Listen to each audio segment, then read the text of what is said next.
Yo guys, what's good? Az here presenting another installment of Quick Cuts. Today's feature, Deradan the Ranger. Let's go!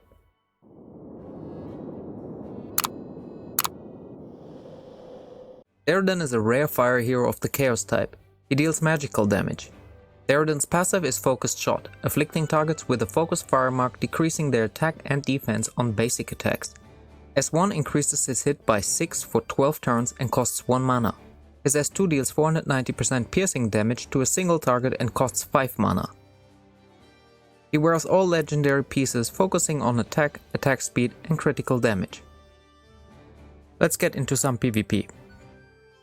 The team he is paired with is FC Annie, Bathory, Ulum and Garth. Let's go over his strengths and weaknesses. Definitely his biggest strength is his 490% piercing damage multiplier.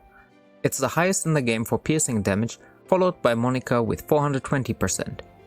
Being of the Chaos type and Fire element allows him to build up mana quickly. While not 100% reliable, later on your teams and the enemy will land a lot of crits. While fighting against First Guardians, he has the ability to skip a turn using his S1, which can prevent shield buildups. For his weaknesses, it's definitely the mana cost on his S3. It's very high, and if not paired with a mana booster, it takes a while until he can use his nuke. Outside of that, he's not really being effective for your team. His S1 being single target only benefits him.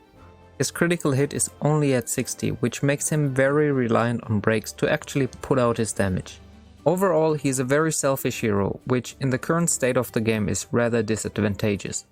Unfortunately, today is not a fire day, so I will show you his general damage output. His 490% piercing multiplier can be compared with a 700% damage multiplier. From my testing, the piercing damage is roughly 15%. This can be great in the fire dungeons, and he's also mandatory in some of them. As a conclusion, given the overall meta and how the game works, he is rather weak. Compared to Nurmish, who's also a 3-star, has final hit and damage dealing S2, he seems rather lackluster. His only advantage seems to be that he is of the fire type.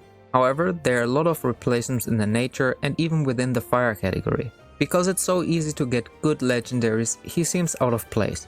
The piercing damage is not high enough that you would choose him.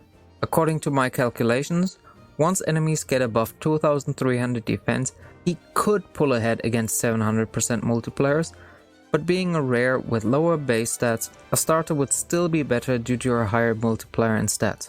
The piercing damage would need to penetrate 25 to 30% to be worthwhile the investments. Overall, I had fun testing him out, however, I don't see a use for him outside of the special dungeons he is used in. Unleashing seems like a wasted effort since there's a starter. Let me know in the comments if you agree, and if you enjoy my content, consider subscribing to my channel. Don't forget to ring the notification bell as well to not miss any of my future content. As always, it was a pleasure to have you here, and I will see you in the next one. Until then, enjoy the grind.